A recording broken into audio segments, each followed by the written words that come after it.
This is episode number 26 of Colorado TechCast. Skywriter exists for one simple reason, or it was started certainly for one simple reason, and that was to ease the pain of a profession that I hold in high regard, and that the majority of America holds in high regard. These physicians, both men and women, have trained literally for 20 to 40,000 hours to be able to take care of us. And when I saw that, the pain in their eyes, I knew I just had to do it and had to help solve the problem anyway. It's not perfect by any stretch of the imagination, but it's certainly, I think, a step in the right direction that we can assist them and still accomplish what we certainly need to accomplish in medicine with good data, so we can help even more. Hey everybody, Trapper here. Thanks for joining me on this episode of Colorado TechCast. Colorado TechCast is a weekly podcast where I interview CEOs and founders of Colorado-based technology startups. Join me each episode as I explore the Colorado technology community from the inside out. Today in Colorado TechCast, I am joined by Tracy Rue, CEO and founder of Skywriter MD. So Tracy, tell me a little bit about yourself and about Skywriter. I'd be happy to. So Skywriter is about 4.5 years old, I suppose. A little bit about my background. I spent about 25 years in neurodiagnostics up in Cheyenne, Wyoming. I pulled some double duty as an administrator in ambulatory clinics. And then in 2010, I moved to Colorado for work. That enticed me in becoming a senior consultant for the State Health Information Exchange. Basically what that means is my job was to go around and talk with physicians in hospitals across Colorado and then a little bit nationally about the meaningful use program that CMS and ONC set forth starting in 2011.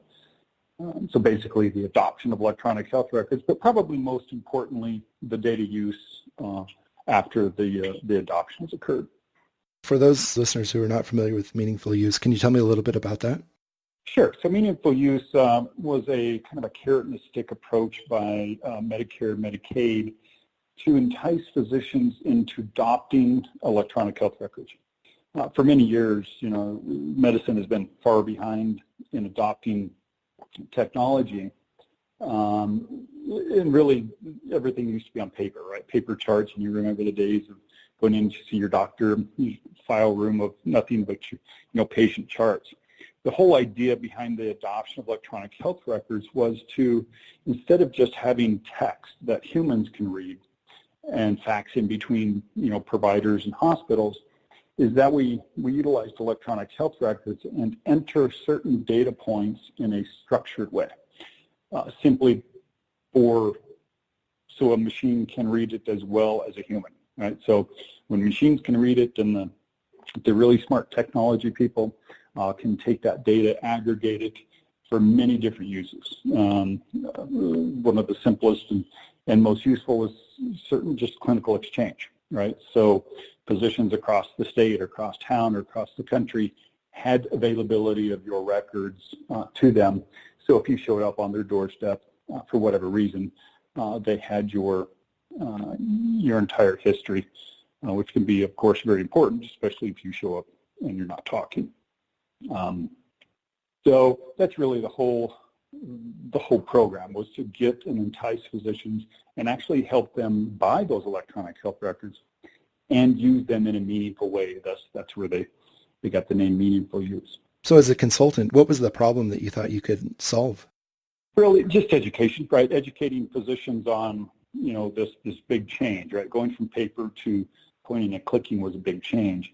And what I believe to be necessary. We were so far behind in medicine, when it comes to aggregating data, all the things that we could do with that data, like we just talked about with clinical exchange, but then other things, population health and risk stratification and all the fun stuff and sexy stuff that really would hold great value. But it was a challenge, right? It was getting physicians to understand why, right? Why the money, why the efforts. And with my background in clinical medicine as well as administration, I could talk both sides. I was a very early adopter of electronic health records in my own clinic. And that, that gave me a leg up, and I could understand both the technology side as well as the physician and administrative side. At what point in time did you decide to launch your own company? Well, really, during the course of that consulting, those consulting years, and that kind of morphed into more of a national role outside of Colorado. If I had one conversation, I had 1,000 with physicians and administrators across the country about the kind of the quagmire that a meaningful use created for physicians. In other words, we turned physicians into data entry clerks, literally spending 20, 30, 40, 50% of their day typing on a keyboard. And I had one of those conversations sitting in the airport speaking with a urologist out of Grand Junction, Colorado. And he looked at me and he said, I can't do this anymore. I literally am spending, if I'm doing it right, I'm spending half of my day on a computer, and this is not why I went to 20, 30, 40,000 hours of training in medical school. I want to see patients. I don't want to be a data entry clerk. And he literally said, I quit. I'm retiring. And he was a guy about my age, way too young to retire. And that wasn't the only conversation, right? Like I said, I've had 1,000 of those conversations. And when I got on the plane, I just told myself I have to solve this problem. And literally on a 45-minute flight between Denver, Colorado, and my then home Grand Junction, I came up with Skywriter. And it was simply a solution to ease the pain of the data entry, still meeting the regulations, but easing the pain that physicians are feeling nationally. HIE solutions that they rolled out, were they not intuitive enough for doctors to easily use? Or what was it about the current products that you knew you could do better? Yeah, so electronic health records, there's about 400 companies out there. Health information exchanges were really designed to aggregate all that data. They were a little early, in my opinion, when they started, because they still needed to get physicians en masse to use electronic health records in a structured way, right, in a meaningful use way, in order to extract and aggregate that data for all of those uses we just talked about. The EMR vendors, like I said, there's 400 of them. They sold, all across the country. Of course, there was a big selling push. They did, sell. Their sales pitch was, faster, easier to document patient visits, so on and so forth. But unfortunately, the exact opposite was true. In order to enter structured data, it's no longer about the written word, right? So I can't, a provider couldn't speak into the phone like they used to, and it gets sent off to a transcriptionist and it comes back in a Word document. That you actually had to point and click and find, literally a medicine within hundreds of thousands of other medicines that had a code behind it. So it really became time consuming. We're not an electronic health record. What we do is we help physicians document in that virtually through a software and a service. So how does Skywriter work? So Skywriter is a software and a service, like I said.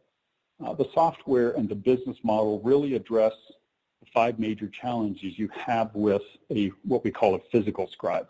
So a scribe that's standing next to the physician helping them do that. And they were really prevalent, especially in emergency rooms and not so much in the ambulatory world, mainly because of the cost, but because it is a one-to-one relationship.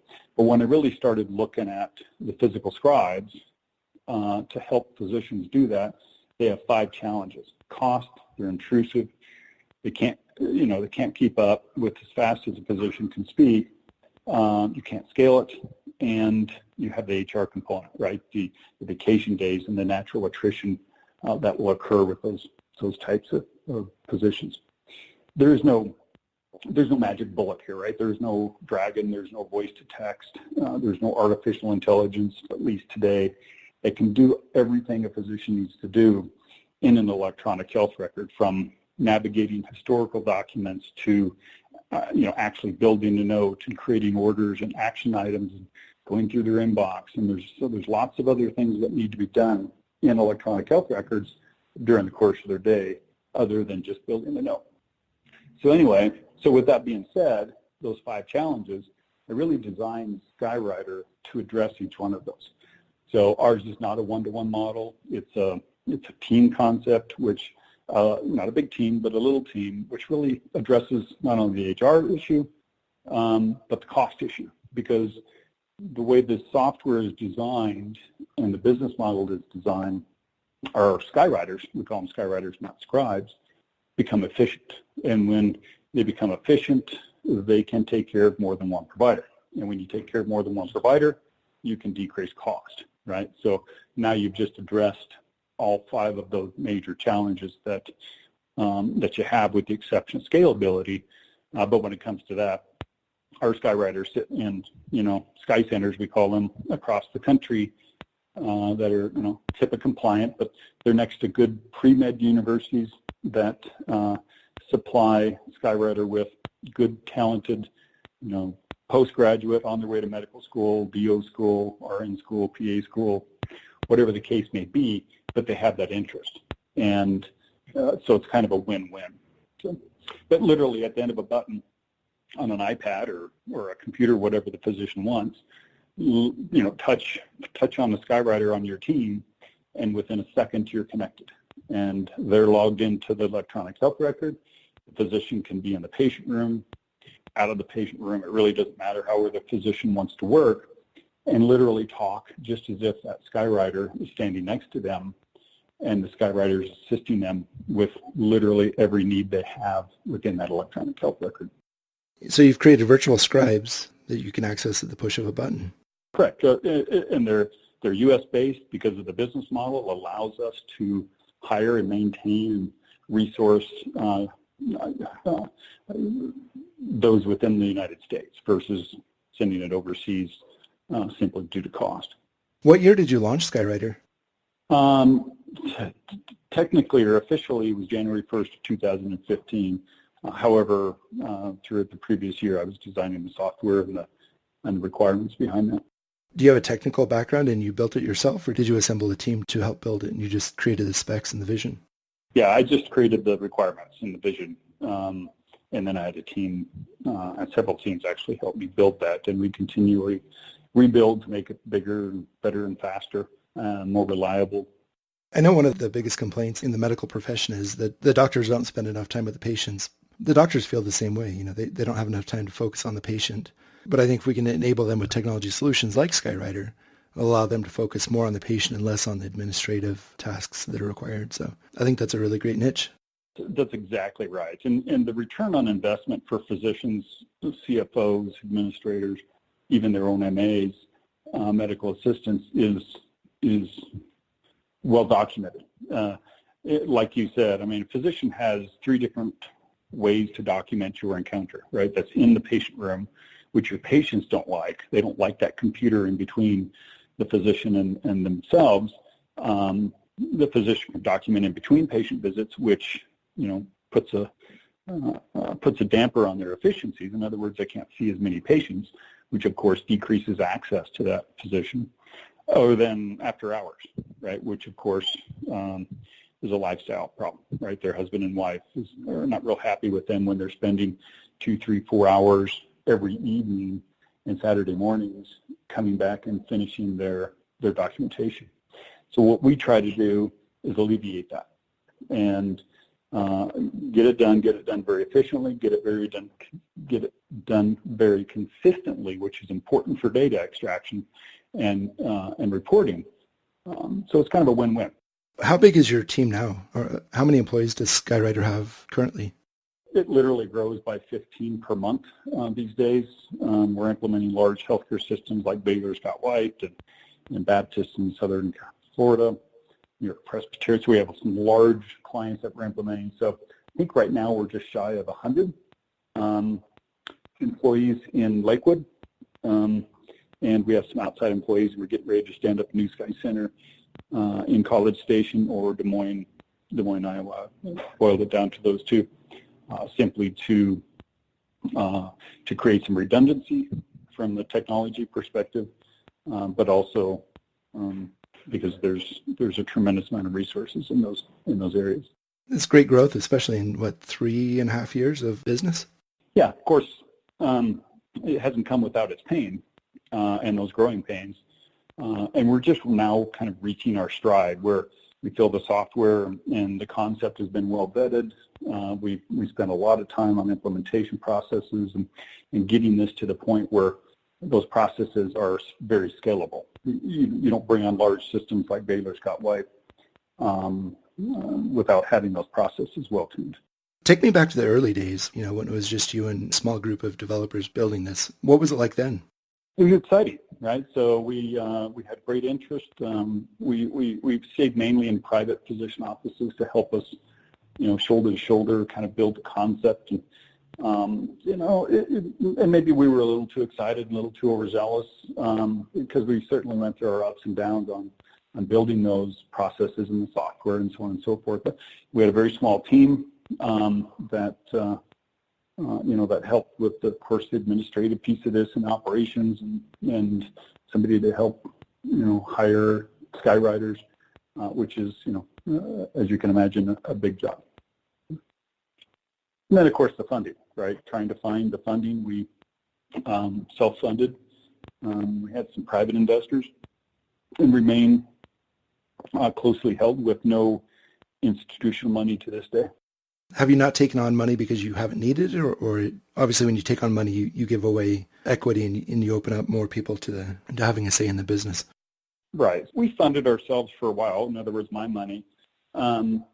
And then it came to the point where we did need, and we still do bring in investment monies. The majority of our investors are physicians, simply because they're excited about this, right? When we speak to physicians about what we're doing at Skywriter, they get excited and they want to be a part of that. And it may not be a lot of money, but enough to keep us rolling along.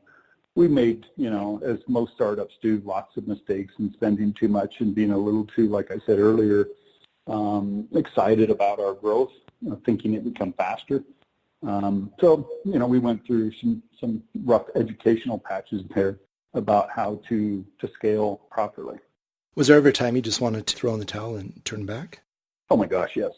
As a CEO and founder, somebody asked me one day, how many hours a week do you work? And I said, well, all of them, right? So you're constantly working, whether you're even sleeping, you're thinking about the successes and the failures and what you did right and what you did wrong and how you're going to make it till next payroll and all of these things that founders and their teams have to worry about. Many, many times not only I'm not a quitter, but I certainly would have sold out for $1 many, many times. And several times that we probably shouldn't have made it. And by, the grace of God and some good luck, we were able to scrape up a few dollars and continue on. I'm always curious, when you make your first actual hire, how do you make that decision? And for you, what was that hire that you made? First hire was a very smart lady by the name of Dina Campbell, who I'd worked with previously when I was consulting. She was out and about taking a trip around the world for, I guess, better part of a year. And knowing Dina personally and working with her, I knew I had to have her on my team to really help me build it. And I really consider Dina a co-founder in Skywriter. Is she still with the company? She is as a consultant, but no longer runs operations. She sits on the board. I mean, she's a board member. She just didn't want to be involved with the day-to-day operations of Skywriter. Private equity question, I think that's one of the more interesting ones because that tells a lot about the founders there. If you take private equity, then it's an easy way to scale quickly, but what's the trade-off, right? And is the trade-off worth the equity to grow quickly, or do you want to kind of keep it in-house and build internally? Yeah, so I mean, when you take any amount of money, you give up equity or a convertible note, which is turned into equity. What I learned early on is you don't want to take more than you need because the company's valuation is very low to begin with, and as we grow and add clients, it grows with. So not only is it easier to bring money in, but it's a lot less expensive. And the whole idea is to maintain as much equity for our shareholders as we can. We've had several opportunities to bring in, lots and lots of money so we could scale rapidly, but it was just too costly. we're getting to the point where that's not necessarily the case, but it certainly was early on. How did you learn to become a CEO of a company? I mean, going from consultant where you offer advice, but you're not responsible for the follow through on it, to a CEO where, the buck stops with you. What was your journey there? Painful, right? So there's many times I've even told, investors into Skywriter that I don't want to be the CEO. I love being the founder, and I love talking about Skywriter and being the face of the company, but I really don't want to be a CEO. But because of finances and the tenacity you have, you just kind of stick it out, and you kind of learn through the school of hard knocks. Certainly having lots of networking events and cups of coffee and drinks with other CEOs and listening to their stories and learning from them. It's been a painful process, but I think over the last 4 years, I'm not saying I'm the best. In fact, I know I'm not, but I certainly have learned a lot, not only about building a company, but all the stuff CEOs have to know when it comes to regulations and taxes and all the stuff that we have to do and oversee. So in terms of building the culture, what does the culture of Skywriter look like? If you've got these Sky Centers all throughout the country, it's kind of hard to build culture within individual centers, right? How have you managed to do that? Carefully. So the demographic, like we've talked about, that we hire the majority of our staff are younger college grads or in college, and of course I'm a little older than that, so it's a little bit of a challenge for me. But what we've done, or what I've done in the past, is really enable those leaders that bubble up in those groups. My chief operating officers and medical officers, really enabling them and giving them the authority to build these little companies within the company. And when you build little companies in there, it gives them some autonomy and some the ability to make decisions. It really, I think, helps with the culture and drives good work ethic and good quality work, if that makes sense. So obviously you're immersed in technology through the business. Technology has enabled us to remain connected in so many different ways, whether it's a daily video conference or it's a Skype call. Location has almost become irrelevant in terms of teams. I run a team of 13 developers, and we're all remote. The only way we've been able to remain connected and bond as a team is through the use of collaborative technology. So I think that's another great feature of technology. And probably I would imagine that your clients feel similar, when they hit the button and they get their Skywriter on. I don't know if they've had much of a chance to build a relationship with them. Definitely the mechanism is in place to do that. Yeah, they do. They do build those relationships because, they become very reliant on those Skywriters. And even though that team may consist of 10 or 12 Skywriters, they tend to navigate towards a handful, right, 3 or 4. And they also know that, these 3 or 4, 10 Skywriters are on their way to some type of, postgraduate medical degree, right? So, and they're excited about that for the most part. So they know that that's kind of a mini them looking back however many years ago it was for them, trying to glean that, get all that information they can and that knowledge they can. So that I've overheard physicians saying, hey, Ben, I said this about this patient, of course not in private, and this is why I did this, right? And they were explaining, their methodology behind, how they come up with that diagnosis or treatment plan or whatever. So it's really kind of a neat thing to watch. You'll find Skywriters, they work from multiple screens, and when they're not on a session with the physician, they're Googling what the last physician said, right? So what does that mean? And they'll YouTube the surgeries that they were talking about, and so on and so forth. So they're absorbing like sponges, which gives them a huge head start on medical school. Are they in major cities or? Right. So, right now, Lakewood, Denver, right? So, and when I say near university, it doesn't mean in the same town, right? That's easily accessible. And there's a lot of decisions that are made on where to put a Sky Center. But really, like we talked about, we know these these skyriders are going to move on to bigger and better things, right? So we plan for that attrition. One of the challenges with a physical scribe is they will leave, and the physician has to retrain that scribe. In our model, we backfill those teams so the physician never feels that we do that training for them. But knowing we're going to lose them, we need a constant pool of those resources. And when you put them in college towns, so to speak, you got a graduating class every year, right? So that's our pool of resources that we replace those that are off to medical school or whatever the case may be. You kind of take care of the attrition by the graduation of the universities and new medical students. It's really smart. I like that. So let's talk a little bit about the technology behind Skywriter and the team that you assembled to build that. Do you guys have a CTO or a CIO who manages the technical architecture of the product, or how does that work? Yeah, we do. So we have a networking team that takes care of the networking, the hardware, and the hosting. We host at a company called ClearData that sits in front of AWS that takes care of all our security and high trust certified and intrusion testing and all that kind of stuff.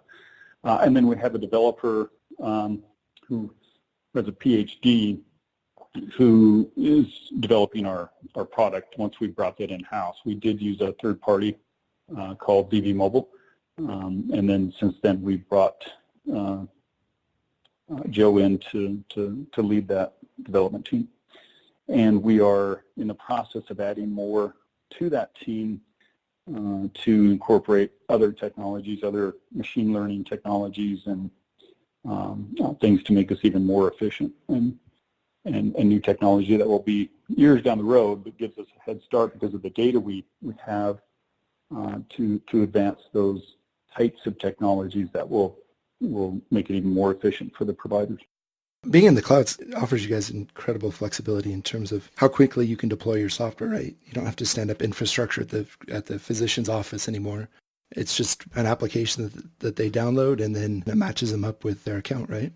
Yep. So they're given a username and password. Apple obviously is an application with iOS, and then a URL. So really it's just getting in behind their firewalls, making sure that certain things are whitelisted, and we're off and running. What does your growth trajectory look like in the next 18 months to 24 months? Well, I can tell you, without looking at my spreadsheet, we are doubling in size between now and the end of September, and that's how fast we're growing. So, so you can imagine how our growth trajectory for the next 18 months. Is there a competitor that you're replacing, or is it just a blue ocean market where there is nobody who does what you do right now? Yeah, there's really, I like to think that we started this market. There have been several companies that are starting up, trying to do similar things. But in some cases, we are replacing physical scribes with the virtual, simply because of those 5 challenges we talked about before, that everybody's running into those walls. Cost and scalability is probably the big one, along with the HR component. But for the most part, it is wide open, and we don't have a sales team. We used to, but we don't anymore, simply because every client we have has called us. So almost every system is feeling enough pain that they are looking for a solution for this problem. Tell me a little bit about your decision to start the company in Colorado. It's where I was, right? And then when I looked at, the business environment, it's not, not the best of the 50 states, but it was really good. And I had lots of resources here. Not necessarily, I wasn't thinking about the number of skywriters I had, but the number of really smart people to help with operations and technology, of course. I was a firm believer early on that, we needed to sit across the table when we were designing Skywriter and writing the requirements. So I wanted them, for as much as I could anyway, to be local. I had marketing that was remote, and some product management that was remote. But for the most part, I chose Denver because of the talent. How big is your technology team right now? Well, in-house and out-of-house, total 6. Are you guys connected at all with like the Colorado Technology Association or any of the industry tech groups? I think Joe Pohl is his name, and Justin are. I personally am not, other than I sat on HIMSS board, Colorado HIMSS board for a while. Which board? The Colorado HIMSS. Oh, health information. Yeah. Were there any like mentors along the way or anybody that kind of helped you personally? Sure. I mean, there was companies or people that I'd worked with in the past that I certainly picked their brains. Alexius, Andy Elson, and his crew were very helpful. I love their business model. They kind of helped me with all the legal and accounting end of this, but sitting down and having great conversations with Andy and his team, helping me with the ins and outs of regulations and do's and don'ts of just normal day-to-day business. Are they a local group? They are. They're based out of Denver. Are they a legal firm or what are they? Yeah, they're kind of all. So legal / accounting. They do the heavy lifting, in a fractional way. So I couldn't afford to go out and hire my own legal team or my own, full-time accountant and things like that. But and I don't really need to. But they fractionalize that. So they'll have lawyers and transactional lawyers and securities lawyers literally spread out all over, and they're virtual as well, just like your team. They service their clients with their expertise, their individual expertise at a fraction of the cost. That's a good model. It allows them to spread out a little bit more, like Sky Centers, right? You don't have to own the resource, you just lease the resource. Yep, exactly right. Do you have any favorite books or anything like that helped along the way? Oh, geez, I wish I had time to read. Any favorite audibles? I frequently tell my wife I need to listen to more books when I'm on the road, but there's it has really nothing to do with business. But one of my favorite books that's always helped me, and certainly has helped me through this journey, is a book called Tuesdays with Maury by Mitch Albbaum. And it's about a professor that was dying of ALS. It wasn't necessarily about his journey with ALS, but it was about him as a person and what was important to him. And, even though we all stumble, it's what I keep in the back of my mind when I go through hard times with Skywriter, and good times is how you, what kind of man do I want to be, right? So that's a really inspirational book. Yeah, it is. So it sounds like Skywriter is more center-based versus work at home, right? It is, and that's simply because of security, right? So HIPAA, we take HIPAA and privacy very, very seriously. And, I think even though it's an added expense, we certainly could do it from home. But I think that the security of the physical location is paramount for these larger organizations. Probably puts the physicians at ease too, knowing that their data is not just, roaming on somebody's home computer, likely to be picked up, sold. Yeah, exactly, and that's very important. And when we talk about rural America, we like to service rural America for those providers, and we can easily do that. Our challenge with small towns in putting a Sky Center, for example, in a small town, is you run out of resources very quickly. You run out of Skywriters because you really hope that the Skywriters, go on to do bigger and better things, and eventually you'll just run out. So the big selling feature for this has got to be more time with your patient, less administrative overhead, and the confidence of knowing that something won't be missed, right? Yeah, you're exactly right. So Skywriter exists for one simple reason, or it was started certainly for one simple reason, and that was to ease the pain of a profession that I hold in high regards, and that the majority of America holds in high regard. These physicians, both men and women, have trained literally for 20 to 40,000 hours to be able to take care of us. And when I saw that the pain in their eyes, I knew I just had to do it and had to help solve the problem anyway. It's not perfect by any stretch of the imagination, but it's certainly, I think, a step in the right direction that we can assist them and still accomplish what we certainly need to accomplish in medicine with good data so we can help even more. I think the growth trajectory speaks volumes for what the product is and, its usefulness to busy physicians. So look forward to seeing great things in the future about Skywriter. Thank you, Trapper, and I appreciate your time. Thanks for listening to this episode of Colorado TechCast. Visit our website at coloradotechcast.com for episode show notes with links to all the great resources we've talked about in this episode. While you're there, click the subscribe button in iTunes so you'll never miss a new episode. I'm Trapper Little, and I'll talk to you again on the next episode of Colorado TechCast.